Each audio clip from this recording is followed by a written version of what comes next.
قلندر اولیاء قلندر اولیاء قلندر اولیاء احد ہینا احد سمندر مقام بھی لا مقام کے اندر احد ہینا احد سمندر. اعوذ باللہ من الشیطان الرجیم. بسم اللہ الرحمن الرحیم. قلندر باب اولیاء کی عظیم دستاویز لوح و قلم کا صفحہ نمبر 115 ہم آج مطالعہ کریں گے. 115 سے مطالعے کا آغاز کریں گے. گزشتہ نشست میں ہم نے کائنات کی ساخت کے بارے میں پڑھا، مطالعہ کیا کہ اللہ تعالیٰ نے اشیاء کے جوڑے بنائے ہیں اور ان جوڑوں سے کس طرح سے پوری کائنات کو وجود بخشا. اور اس کے دو جوڑے جو تھے، ایک جوڑا جو تھا ظاہر الوجود اور باطن الوجود کو واضح کرتے ہوئے شخص اکبر کا بیان آیا. شخص اکبر کا دوسرا رخ جو ہے وہ شخص اصغر ہے، اور پھر اس کے تحت نیچے 6 قسم کی مخلوقات یا موجودات ہیں. 3 عالم خفیف سے تعلق رکھتی ہیں، یعنی ان میں مادیت یا عنصریت کا تعلق نہیں ہے، اور 3 جو ہیں وہ عالم شدید کہلائیں، جن کو نوع حیوانات، نباتات اور جمادات کہا. ان میں عنصریت یا مادیت کا دخل ہوتا ہے، یا بالفاظ دیگر یہ مادیت کا سارا زون جو ہے یہ عالم خفیف سے یعنی غیر مادی زون سے گورن ہوتا ہے. اب انسان جو ہے وہ ایک طرف عالم حیوانات سے تعلق رکھتا ہے، نوع حیوانات سے تعلق رکھتا ہے، لیکن اگر وہ عالم خفیف کے علوم حاصل کر کے ان پہ حاوی ہو جاتا ہے اور وہ اپنی حیثیت کو جان لیتا ہے تو وہ شخص اصغر کہلاتا ہے، اور وہی آدم ہے، وہی آدم جو خلیفۃ اللہ بنتا ہے. صفحہ نمبر 115 پہ حضور قلندر باب اولیاء نیابت کیا ہے کہ عنوان سے فرما رہے ہیں کہ اللہ تعالیٰ کی طرف سے اس کائنات کے انتظامی امور کو سمجھنا، کائنات کے انتظامی امور، ایڈمنسٹریٹو ورکنگ کو سمجھنا، اور اللہ تعالیٰ کے دیے ہوئے علم الاسماء کی روشنی میں ان انتظامی امور کو چلانا، یعنی ایڈمنسٹریشن میں کام کرنا. انتظامی امور کو چلانا، ایڈمنسٹر کرنا، نیابت کے دائرے میں آتا ہے. یہ ہے حضرت انسان کا اصل روپ اور اصل مقام اور اصل رتبہ. جب اللہ تعالیٰ نے انسان کو خلیفۃ اللہ بنا دیا تو یہ امر یقینی ہو گیا کہ اللہ تعالیٰ کی قدرت کے جس قدر شعبے ہیں ان شعبوں میں اللہ کے نائب کا کہیں نہ کہیں اور کوئی نہ کوئی تعلق ہے. یہ غور کریں، اگر انسان کو یہ معلوم ہی نہیں کہ مجھے کیا رتبہ اور کیا مقام اللہ تعالیٰ نے تفویض کیا ہے، عطا کیا ہے، اور وہ اس کو حاصل نہ کرے اور اس طرح سے اس کو نہ سمجھے جس طرح اللہ سمجھانا چاہتا ہے، تو اس کو کیا کہیں گے؟ اسی چیز کو سمجھانے کے لیے یہ اتنی عظیم دستاویز حضور قلندر باب اولیاء نے اپنے شاگرد رشید حضور خواجہ شمس الدین عظیمی سے قلم بند کروائی. اب اس کی وضاحت جو ہم مطالعہ کر رہے ہیں کہ حکمت تکوین کی روشنی میں یہاں علم الاسماء کا تھوڑا سا تجزیہ کر دینا ضروری ہے. حکمت تکوین کہتے ہیں ایڈمنسٹریٹو کاموں کو. کن کہنے کے نتیجے میں جو کچھ بنا وہ کائنات کہلائی، اور کائنات کی ایڈمنسٹریشن کا نام تکوین ہوا. تو تکوین کی حکمتیں ہیں، تو حکمت تکوین کی روشنی میں علم الاسماء کا تھوڑا سا تجزیہ کر دیا جائے تاکہ ہمارا ذہن اس طرف راغب ہو سکے کہ ہم علم الاسماء کو درست انداز میں سمجھ لیں۔ حضور کلندر بابا اولیاء ارشاد فرماتے ہیں کہ قرآن پاک میں اللہ تعالیٰ نے فرمایا ہے کن فیکون، میں نے کہا ہو جا اور وہ ہو گیا، یعنی یہ تمام کائنات یعنی موجودات میں نے کن کہہ کر بنا دی۔ کن کے 4 تکوینی شعبے ہیں۔ کن بظاہر ایک لفظ کہ ہو جا، اس کے پیچھے 4 ایڈمنسٹریٹو ڈپارٹمنٹس کام کر رہے ہیں، 4 تکوینی شعبے۔ پہلا شعبہ ابدا۔ ابدا کا کیا مطلب ہے؟ جس کا مطلب ہے کہ اگرچہ ظہور موجودات کے کوئی اسباب و وسائل موجود نہیں تھے، لیکن جب اللہ تعالیٰ نے فرمایا کن تو یہ ساری موجودات بغیر اسباب و وسائل کے مرتب اور مکمل ہو گئیں۔ یہ تکوین کا پہلا شعبہ ہے، ابدا اس کا نام ہے۔ ابدا کا مطلب ہے کہ جب کن کہا گیا تو موجودات بغیر اسباب اور بغیر وسائل کے مرتب بھی ہو گئیں اور مکمل بھی ہو گئیں۔ دوسرا شعبہ خلق ہے، جس کا مطلب یہ ہے کہ جو کچھ موجودات کی شکل و صورت میں ظاہر ہوا اس میں حرکت اور سکون کی طرزیں رونما ہوئیں۔ دوسرا شعبہ حرکت اور سکون۔ حرکت یعنی کسی چیز کا موو کرنا، اور سکون کا مطلب ہے اس کا اسٹیٹک ہونا، اسٹیشنری ہونا یا اسٹل ہونا، یعنی ایک چیز موو کرتی ہے پھر وہ اسٹل ہو جاتی ہے۔ موومنٹس اینڈ اسٹلنس، یہ دونوں چیزیں حرکت اور سکون کی طرزوں سے، ورنہ اگر سکون نہ ہو تو حرکت کا تعین نہیں ہو سکتا، حرکت نہ ہو تو سکون کا تعین نہیں ہو سکتا، یہ دونوں آپس میں جوڑا ہیں۔ تو موجودات کی شکل و صورت میں ظاہر ہوا، اس میں پھر حرکت اور سکون کی طرزیں رونما ہو گئیں، اور زندگی کے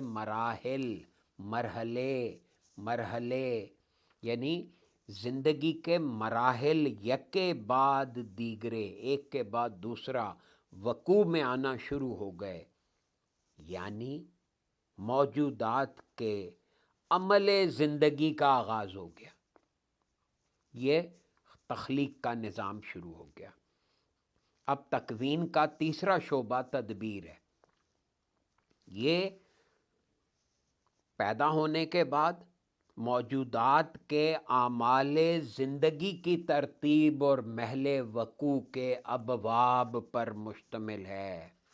موجودات کے اعمال زندگی کے لیے جتنے اعمال ہیں، جیسے سانس لینا، پانی پینا، تو کھانا کھانا یا دیگر تمام ضرورتیں، یہ تمام اعمال زندگی، پھر ان کی ایک ترتیب ہے، ان کے ترتیب بھی اور محل وقوع کے کب واقع ہونا ہے، کہاں واقع ہونا ہے، یہ سارا شعبہ تدبیر کہلاتا ہے۔ حکمت تکوین کا چوتھا شعبہ تدلی ہے۔ تدلی کا ہم بیان پہلے بھی پڑھ چکے ہیں، لیکن یہاں پہ اس کا مفہوم اور مطلب یہ ہے کہ حکمت تکوین کا وہ شعبہ جس کے ذریعے قضاء و قدر کے نظم و ضبط کی کڑیاں اور فیصلے مدون ہوتے ہیں۔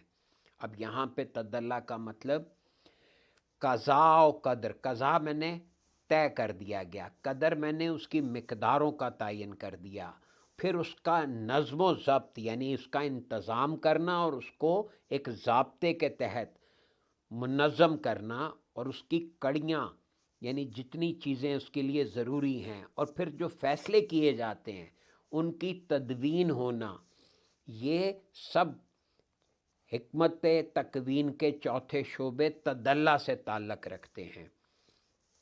کہ قضاء و قدر، ہم قضاء و قدر کا مطلب قسمتوں کا تعین لیتے ہیں، یہ اس سے بڑی بات ہے۔ نہ صرف چیزوں کا طے کیا جانا بلکہ اس کی مقداروں کا تعین کرنا، پھر اس کا ایک انتظام کرنا، نظم و ضبط، اور پھر اس کی کڑیاں اور اس سے ریلیٹڈ سارے فیصلے اسی تدلہ کے شعبے کے تحت ہوتے ہیں۔ تو گویا یہ 4 شعبے جو ہیں، ابداع، خلق، تدبیر اور تدلہ۔ اب اس میں بعض افراد کی تعیناتی تدلہ کے شعبے میں ہوتی ہے، بعض کی تعیناتی جو ہے تدبیر کے شعبے میں ہوتی ہے، بعض کی خلق کے شعبے میں ہوتی ہے، اور بعض کی ابداع کے شعبے میں ہوتی ہے۔ یہ آگے درجہ بندیاں اللہ تبارک و تعالیٰ کی اپنی مشیت اور مرضی کے تحت، اور اگلے جس بندے سے کام لینا ہے اس کے اندر جو صلاحیتیں ہیں اور وہ ان سے کس درجے پہ کام لے رہا ہے، ان ساری باتوں سے یہ طے ہوتا ہے۔ حضور کلندر بابا اولیاء ارشاد فرما رہے ہیں کہ انسان کو بحیثیت خلیفۃ اللہ علم الاسماء کی حکمت تکوین کے اسرار و رموز اس لیے عطا کیے گئے کہ وہ نظامت کائنات کے امور میں نائب کے فرائض پورے کر سکے۔ یعنی بحیثیت خلیفۃ اللہ اس کو علم الاسماء اس لیے عطا کیے کہ وہ حکمت تکوین کے اسرار و رموز کو سمجھے، اور تاکہ وہ نظامت کائنات یعنی کائنات کی ایڈمنسٹریشن کے کاموں میں اپنی نیابت کے فرائض پورے کر سکے۔ انسان کے ذمے سوائے فرائض کے کچھ نہیں ہے۔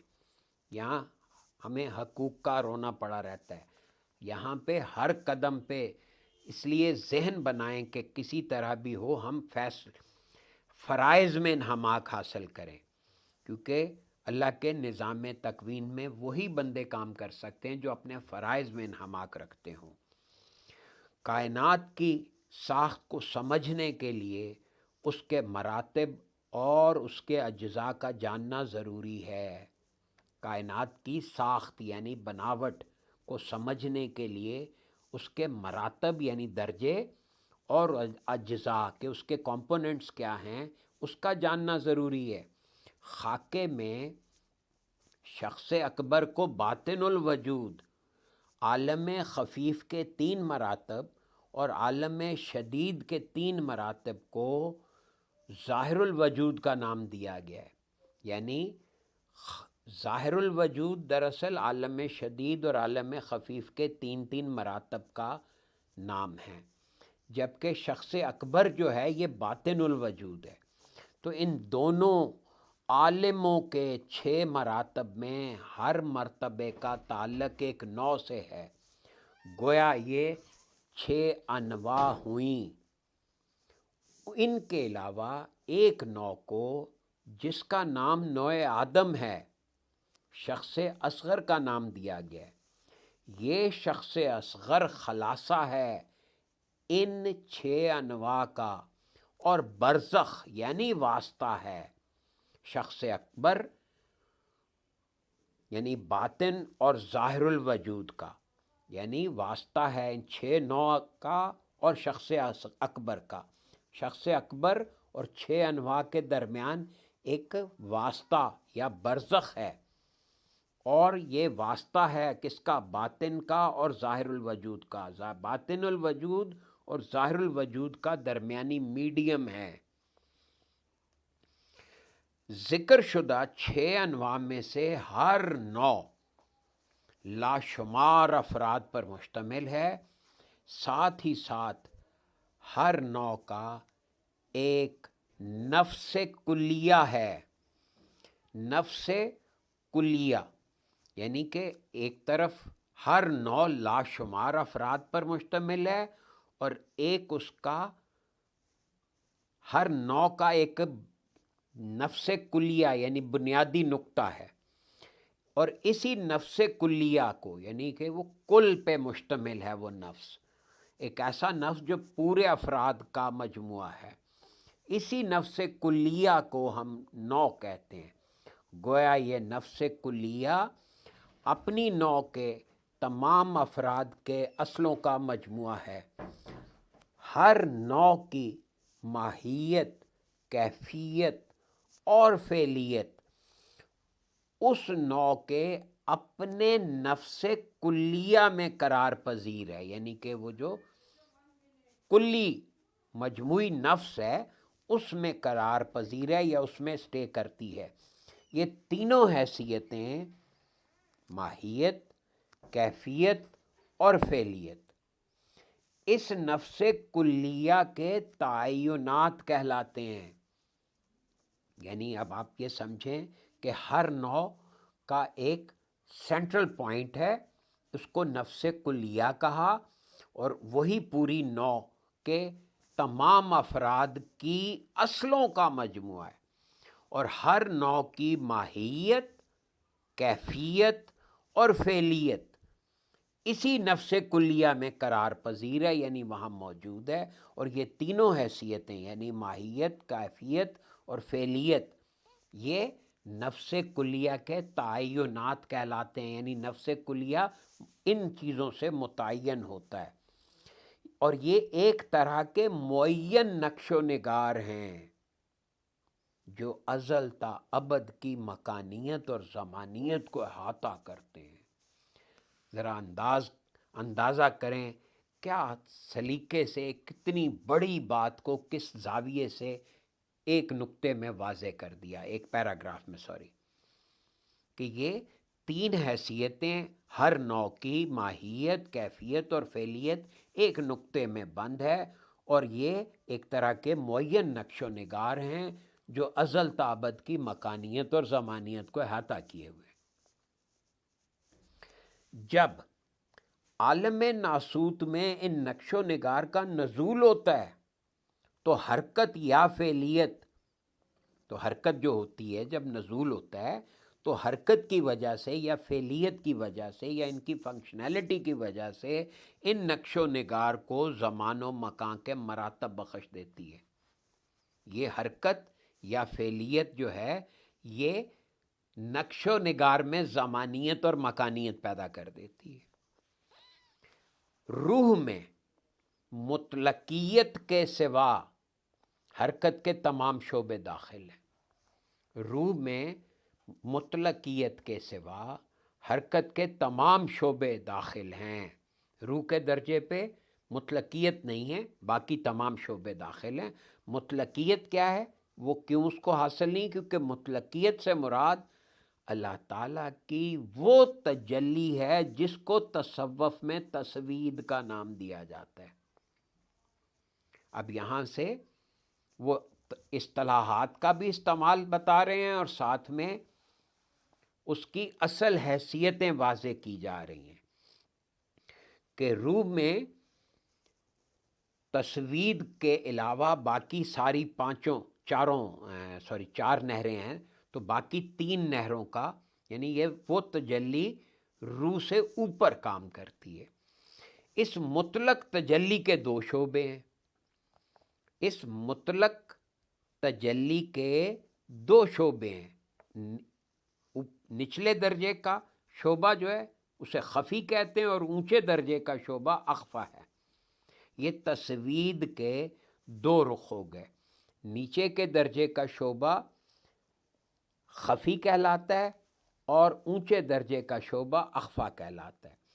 اول شعبہ اخفا سے تجلی الہی کا نزول شعبہ دوئم یعنی خفی کی طرف ہوتا ہے، یعنی اوپر سے نیچے کو یہ تجلی الہیہ کا نزول ہوتا ہے، تو اخفا میں ہوتا ہے، وہاں سے وہ پھر اس کا نزول شعبہ دوم یعنی کہ خفی میں ہوتا ہے، اور یہاں پہ یہ تجلی کا آخری زون ہے، آخری شعبہ ہے، یہ تجلی کی آخری حد ہے۔ اس کے بعد مدارج ظاہری، اس کے بعد ظاہری مدارج یعنی حرکت شروع ہو جاتی ہے۔ یہاں تک حرکت نہیں ہے۔ اس کے بعد حرکت کا پہلا شعبہ لطیفہ سری ہے، دوسرا، تیسرا اور چوتھا یعنی کہ ترتیب سے نام لیے گئے ہیں۔ پہلا شعبہ سری ہے، دوسرا روحی ہے، تیسرا قلبی ہے اور چوتھا لطیفہ نفسی ہے۔ تو ان لطائف میں قلبی اور نفسی کے دو شعبے جو ہیں یہ نسمہ کہلاتے ہیں، اور یہ دونوں مدارج اصل میں حرکت کے آخری اجزاء ہیں۔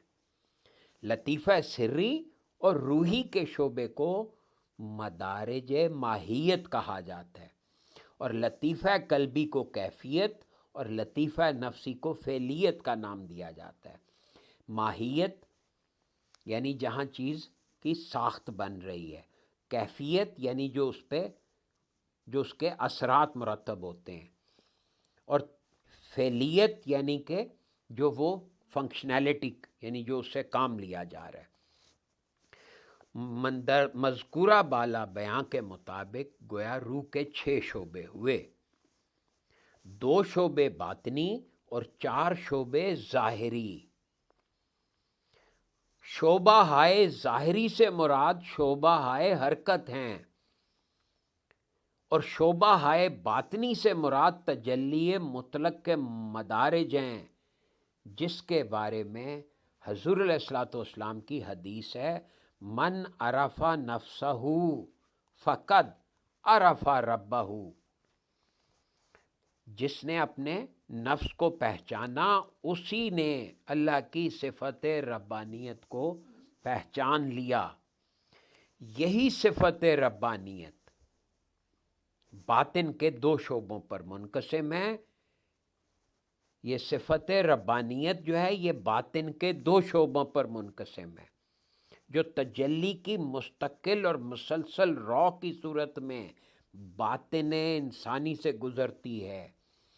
باطن کے 2 شعبوں یعنی اخفی اور خفی، اور ظاہر کے 2 شعبوں سری اور روحی کا تعلق شخص اکبر سے ہے۔ یہ پلیسمنٹس کو ذہن نشین کرنے کے لیے آپ کو اس کو باقاعدہ ترتیب سے کاپی پہ لکھ کر ذہن نشین کرنا چاہیے کہ باطن، یہ دیکھیں نا 2 شعبے جو ہیں وہ یہ باطن کے 2 شعبے، ان کا تعلق، اور ظاہر کے 2 شعبے سری اور روحی کا، یہ چاروں شعبوں کا تعلق شخص اکبر سے ہے۔ یہ 4 شعبوں کا تعلق شخص اکبر سے ہے، یعنی انسان کے یہ اوپر کے 4 لطائف جو ہیں یہ شخص اکبر سے تعلق رکھتے ہیں، اور ظاہر کے 2 شعبوں یعنی قلبی اور نفسی کا تعلق شخص اصغر سے ہے۔ یہ ہے تجلی کی رو کا یہ بتایا کہ کس طرح سے یہ 6 درجات جو ہیں ان کا پوری تقسیم، پوری تفصیل فرما دی کہ یہ حرکت اور مطلقیت کے 2 شعبے جو ہیں، اخفی اور خفی مطلقیت کے 2 شعبے ہیں، وہاں تجلی الہی کا نزول ہوتا ہے جس کو نہر تسوید کا نام دیا گیا۔ یہ ساری بات، اور پھر باقی 4 لطائف جو ہیں ان کو بتایا کس طرح سے وہ کیفیت اور فعلیت کو، اور ماہیت کیفیت اور فعلیت کو کنیکٹ کر دیا گیا، لنک اپ کر دیا گیا کہ لطیفہ سری اور روحی کے شعبے جو ہیں یہ ماہیت سے تعلق رکھتے ہیں، اور لطیفہ قلبی کو کیفیت سے تعلق جوڑ دیا گیا، اور لطیفہ نفسی کا تعلق جو ہے یہ فعلیتوں سے ہے۔ اور یہ 6 شعبے ہیں۔ تجلی کی پہلی رو کا نام نہر تسوید ہے۔ اب یہ نہر تسوید اصل میں تجلی کی رو کا نام ہے۔ اب یہاں پہ یہ بات دوبارہ آپ کی یاد کرواتا جاؤں کہ وہ 4 چیزوں کا بیان آ رہا ہے، تو یہ 4 وہی وہمہ، خیال، تصور اور احساس ہیں۔ تو تجلی کی پہلی رو کا نام نہر تسوید ہے۔ یہ وہمے کو ہی نہر تسوید کہا جا رہا ہے، اس کے فلو کو۔ اور دوسری رو کا نام نہر تجرید ہے۔ یہ لفظ تجرید، یہ ان کے لفظی مطالب سن رکھیں۔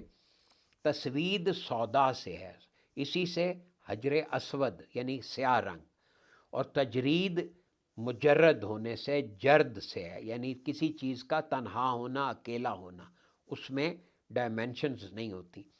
تیسری رو کا نام تشہید ہے، شاہد ہونا، مشہود ہونا۔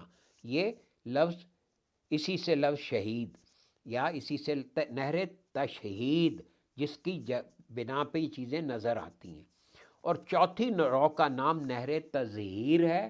تظہیر کا مطلب ہے ظاہر ہونا، مظہر بننا، اسی سے ظہورات کا آغاز ہوتا ہے، یا چیزوں کا سامنے آنا، مظہر بننا۔ یہ تجلی کی پہلی رو کا نام نہر تسوید ہے، دوسری رو کا نام نہر تجرید ہے، تیسری رو کا نام نہر تشہید ہے، اور چوتھی رو کا نام نہر تظہیر ہے۔ نہر تسوید کی تجلی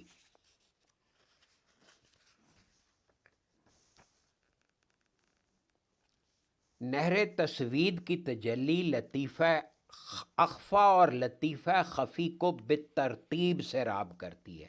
اب یہ چاروں نہریں کس کس لطیفے کو سیراب کرتی ہیں وہ بتایا جا رہا ہے کہ نہر تسوید کی تجلی لطیفہ اخفا اور خفی کو سیراب کرتی ہے۔ اخفا اور خفی یہ دونوں شعبے اصل نفس ہیں، یہ دونوں شعبے اصل نفس ہیں، نفس کی اصل ہیں۔ تجلی کا تنزل فی الواقعہ لطیفہ سری سے شروع ہوتا ہے، یعنی وہی تجلی تنزل کر کے لطیفہ سری کو سیراب کرنے لگتی ہے، تو یہاں سے اس کا تنزل شروع ہوتا ہے۔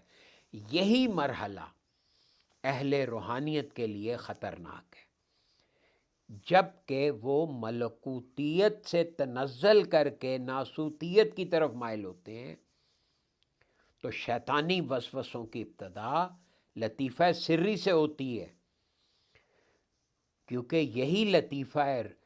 یہی لطیفہ روح انسانی کا پہلا شعبہ ہے۔ دیکھیں نا، پہلا دونوں شعبے اخفا اور خفی روح اعظم کا شعبے ہیں، وہاں پہ شیطانی وسوسوں کا کوئی دخل نہیں ہے، کیونکہ وہاں تک ملوکیت ہے۔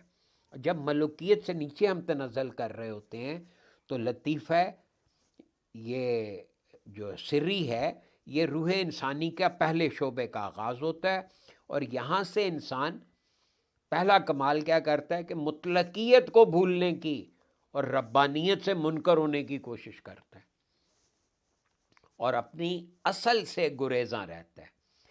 یہ وہ چیز ہے جس کو کنٹرول کرنا انتہائی ضروری ہوتا ہے، اور یہ دیکھیں یہ ہماری سوچوں میں یہی چل رہا ہوتا ہے کہ ہم خود کو کچھ سمجھنے لگتے ہیں، بھول جاتے ہیں کہ ہم مطلقیت سے ہمارا کوئی علاقہ نہیں ہے، اور ہمیں وسائل کوئی فراہم کر رہا ہے ربانیت، تو وسائل کی فراہمی کو ہم یا وسائل کی محتاجی میں پڑ جاتے ہیں، تو وسائل کی محتاجی اصل میں ربانیت سے منکر ہونے کی کوشش کرنا ہے۔ اگر کوئی انسان اپنی اصل کا مشاہدہ کرنا چاہے تو اللہ کی کھلی ہوئی نشانیاں موجود ہیں، غور کریں۔ اصل کا مشاہدہ کہاں سے؟ مثلا آدمی کا سانس لینا، غور کریں کہ اگر ہم اپنے سانس کی آمد و شد پہ ہی توجہ رکھیں تو یہ کھلی ہوئی نشانی جو ہے یہ اپنی اصل کا مشاہدہ کرا سکتی ہے آپ کو۔ مثلا آدمی کا سانس لینا اس کے شعور سے الگ چیز ہے، یعنی یہ شعوری دخل نہیں ہے اس سانس لینے کے عمل میں، وہ سانس لیتا ہے لیکن سانس لینے کی ابتدا اس کے ارادے سے نہیں ہوتی، پلک جھپکتا ہے لیکن اس کا تعلق اس کے شعور سے کچھ نہیں۔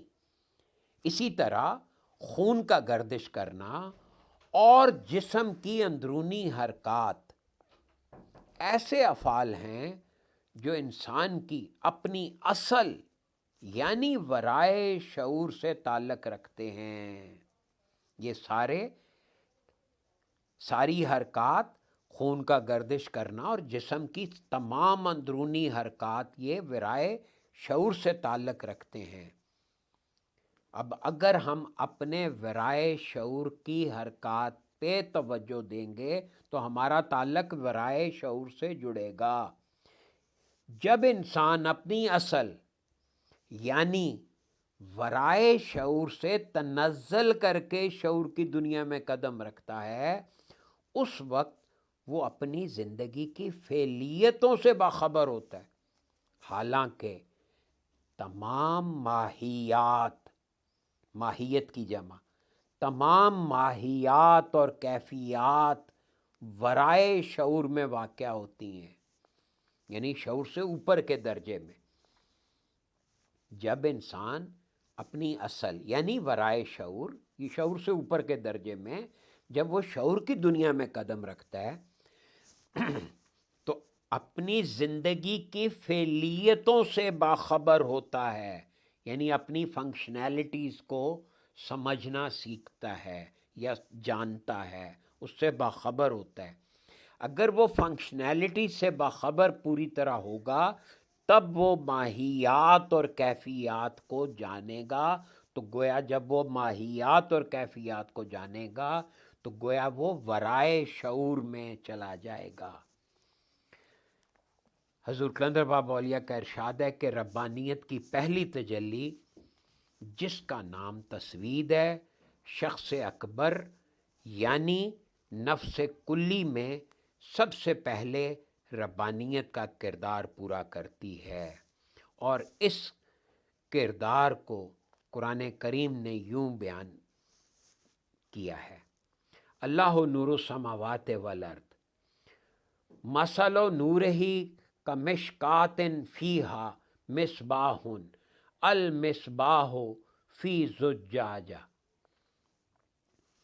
ترجمہ: اللہ نور ہے آسمانوں اور زمین کا، اور اس نور کی مثال طاق کی مانند ہے جس میں چراغ رکھا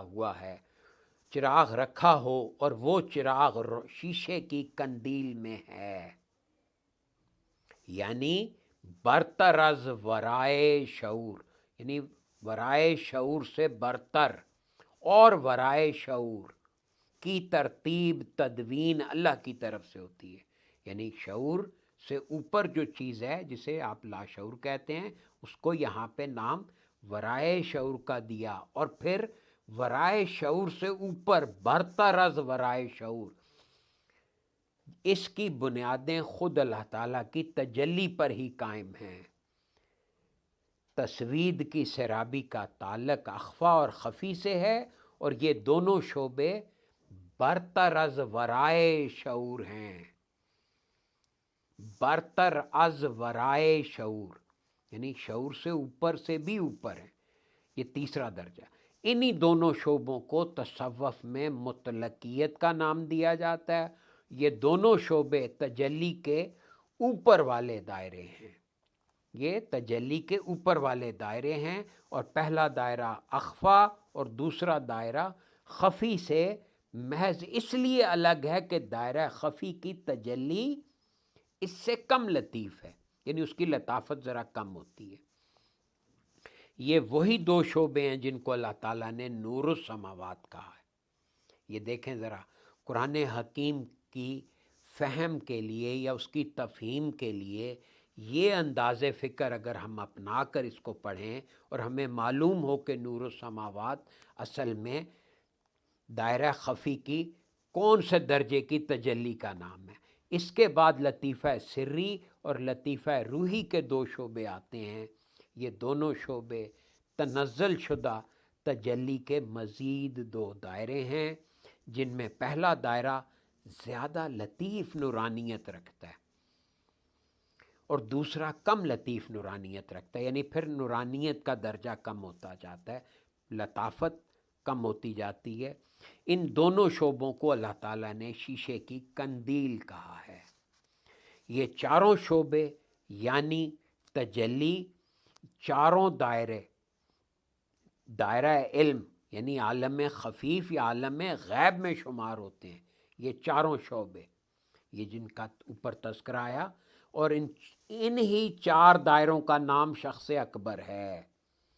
اور روح کے آخری دو شعبے لطیفہ قلبی اور لطیفہ نفسی کے دو روشن دائرے ہیں، جن کو نسمہ یا عالم شدید کہتے ہیں۔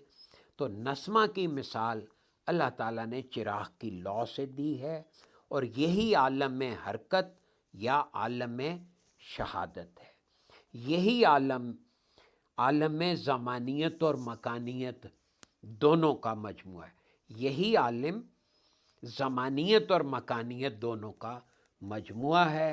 روح کے ان دونوں دائروں کو شخص اصغر کہتے ہیں۔ شخص نفس کلی شخص اکبر ہے جو 4 شعبوں کا مجموعہ ہے، اور نفس جزوی شخص اصغر ہے جو 2 شعبوں کا مجموعہ ہے۔ نفس کلی شخص اکبر غیب ہے، نفس جزوی حضور ہے یعنی سامنے ہے، نفس کلی صفات اور ماہیت کا نام ہے، نفس جزوی کیفیت اور فعلیت کا نام ہے، نفس کلی علم تخلیق ہے، اور نفس جزوی تخلیق۔ نفس کلی علم تخلیق ہے اور نفس جزوی تخلیق ہے۔ نفس کلی احاطہ کیا ہوا ہے اور اللہ کی صفت ربانیت کا شعبہ ہے۔ یہاں پہ رک جاتے ہیں۔ یہ اس کو 2-4 بار دہرا کے پڑھیں گے یا اس کی دہرائی کریں گے اس کے مطالعے کی، تو یہ 6 کی 6 باتیں جو ہیں یہ واضحت سے آپ کے ذہن نشین ہو جائیں گی۔ اللہ تعالیٰ آپ کو بہت خوش رکھے اور آپ کو اس کتاب کا اور اس کے علوم کا عرفان عطا کرے۔ آمین یا رب العالمین۔